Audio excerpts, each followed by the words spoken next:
Bengal safe Murshidabad জেলায় ফার্নিচারের জগতে এক পরিচিত ও প্রতিষ্ঠিত নাম।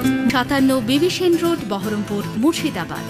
পানীয় জলের তীব্র সংকট দেখা দিয়েছে মুর্শিদাবাদ জেলা জুড়ে। তারপরেও একের পর এক বেআইনি বটলিং প্ল্যান্ট গড়ে উঠেছে মুর্শিদাবাদ জেলা জুড়ে। নিতান্ত জলের দরে সেই সব বিক্রি হচ্ছে বাজারে।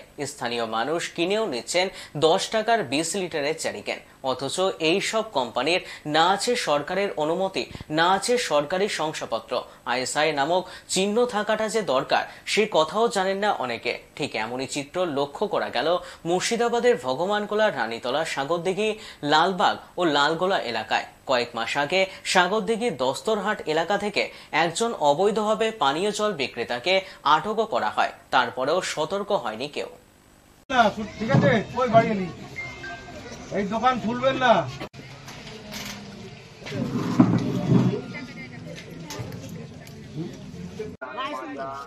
এটা কি জিনিস? এটা পানির জন্য। হ্যাঁ, মালিক বাবু বলছো কেন?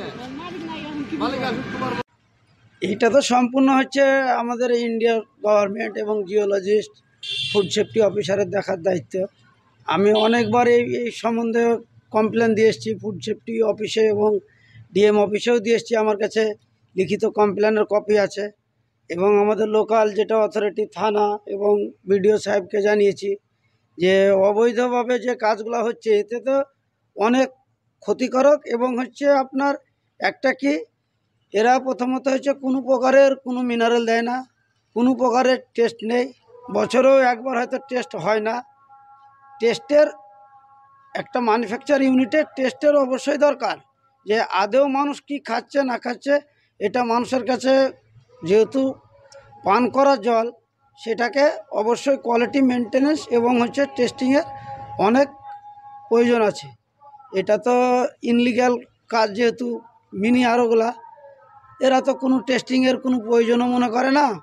আর এদের গভর্নমেন্টের কাছে কোনো ইনলিগ্যাল কাজ করে যে তৃপ্তি পাচ্ছে আমরা লাইসেন্স হোল্ডার, সেইভাবে কিন্তু আপনার তৃপ্তি পাচ্ছি না। যে কাজ করতে হলে আমাদের অনেক রকম জিএসটি থেকে শুরু করে আরও বিভিন্ন রকমের সম্মুখীন হতে হচ্ছে। আর যেগুলো ইনলিগ্যাল এরা মনে হচ্ছে যে প্রশাসন থেকে এদেরকে সাপোর্ট করছে। আমি গিয়েছিলাম, আমি একটা বলেছিলাম যে আমি এরকম ব্যাপার স্যার, আমি স্যার আমার মানে যে লিখিত কমপ্লেন, ওটা কমপ্লেনটা নিতেই চাইল না। বলছে এটা আমাদের দায়িত্ব না, আমরা এটা নেব না, আপনি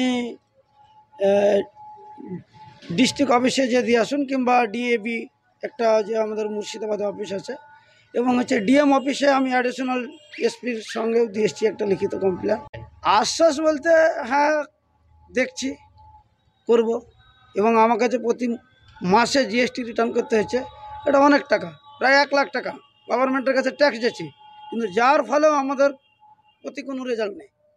আমি অ্যাজ এ ব্লক স্বাস্থ্য আধিকারিক হিসাবে বলবো যে এখানে যতগুলো জলের কোম্পানি চলে, যারা হচ্ছিল এলাকায় জল সাপ্লাই, এলাকার লোক জল পান করছে, এবার সেই জলগুলো যেখান থেকে প্রসেস হয়, যে ওয়াটার ট্রিটমেন্ট প্লান্ট, সেই প্লান্টে কিছু প্রসেসের জলগুলো হচ্ছিল ড্রিঙ্কিং ওয়াটারে পরিণত করা হয় নর্মাল জলটাকে। সেই প্রসেসগুলো যদি ওনারা ঠিকঠাক করে মেনটেন করে যদি পানীয় জলের ব্যবস্থা করেন, তাহলে এলাকার যে লোকজনগুলো ওই জলটা খাচ্ছে তাহলে ঠিক আছে।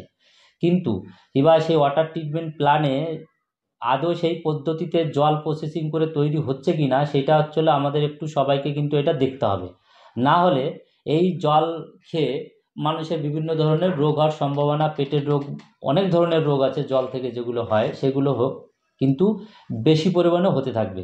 এবার আমি এলাকার সমস্ত লোকজনকে বলবো, এলাকাবাসীদের বলবো যে ওনারা জল যেটা খাচ্ছে, কোন প্লান্ট থেকে জলটা আসছে, সেই প্লান্টের জলটা অনেকগুলো প্রসেসে যে পিউরিফাইড হয় সেইগুলো হচ্ছে কিনা। যেমন জলের হচ্ছে টিডিএসটা একবার দেখা উচিত। 150-এর উপরে টিডিএস হয়ে গেলে আমাদের শরীরের পক্ষে ক্ষতি, তো সেইটা আমাদের মেজারমেন্ট করে দেখতে হবে। 100 থেকে 50 থাকলে খুব ভালো, তো সেইটা দেখতে হবে।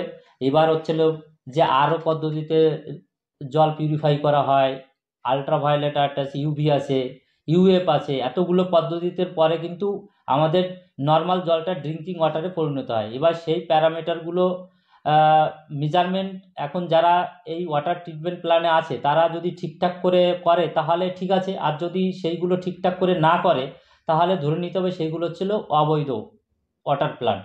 তো সেইগুলোকে প্রশাসনের তরফ থেকে দেখতে হবে যে অবৈধ ওয়াটার প্ল্যান্ট কোথায় কোথায় আছে, সেইগুলো অবশ্যই সেগুলো বন্ধ করে দেওয়া উচিত, যাতে মানুষের হেলথের উপর এই ড্রিঙ্কিং ওয়াটার যেটা হচ্ছে জলের জীবন সেটার উপর যেন কোনো এফেক্ট না পড়ে।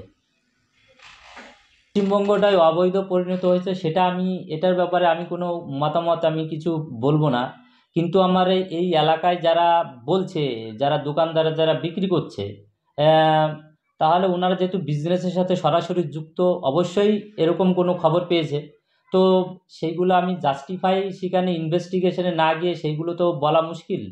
কিন্তু এখানে প্রশাসনের তরফ থেকে এটা দেখতে হবে যারা এখান থেকে যে লাইসেন্সগুলো পাচ্ছে ওয়াটার ট্রিটমেন্ট প্ল্যান্টের জন্য, সেই লাইসেন্সটা দিয়ে তাদের ইনভেস্টিগেশন করতে হবে। ইনভেস্টিগেশন লাইসেন্সই হয় না, এর কোনো লাইসেন্সই হয় না। যারা অবৈধভাবে জলের এগুলো চালাচ্ছে এর কোনো লাইসেন্স, তাহলে অবৈধভাবে যদি এইগুলো মানে চলতে থাকে তাহলে সেইগুলো ইমিডিয়েট বন্ধ হওয়া উচিত এবং প্রশাসনের তরফ থেকে ইমিডিয়েট তার স্টেপ নিয়ে সেগুলো অবশ্যই সিল করে দেওয়া উচিত। না হলে এই জল থেকে বিভিন্ন ধরনের রোগ কিন্তু ছড়িয়ে দেবে। এখানকার ভগবানগোলা 2 বাসীর এমনিও পেটের রোগের সমস্যা অনেক বেশি, এবার জলটা যদি টাকা দিয়ে কিনেও যদি পিউরিফাইড ওয়াটার ঠিকঠাক ড্রিঙ্কিং ওয়াটার না খেতে পারে তাহলে তো অবশ্যই অসুবিধা হবে, প্রশাসনকে কড়া ব্যবস্থা নেওয়া উচিত। বেঙ্গল সেফ মুর্শিদাবাদ জেলায় ফার্নিচারের জগতে এক পরিচিত ও প্রতিষ্ঠিত নাম। মনের ভাবনাগুলো প্রকাশ পেল, ঘর সাজাতে ইচ্ছে হলো, রকমারি আসবাব আছে একসাথে, চলো ঘর সাজাই বেঙ্গল সেফের সাথে, বেঙ্গল সেফের সাথে। Bengal safe 57 বিবিসেন road, Baharampur, Murshidabad.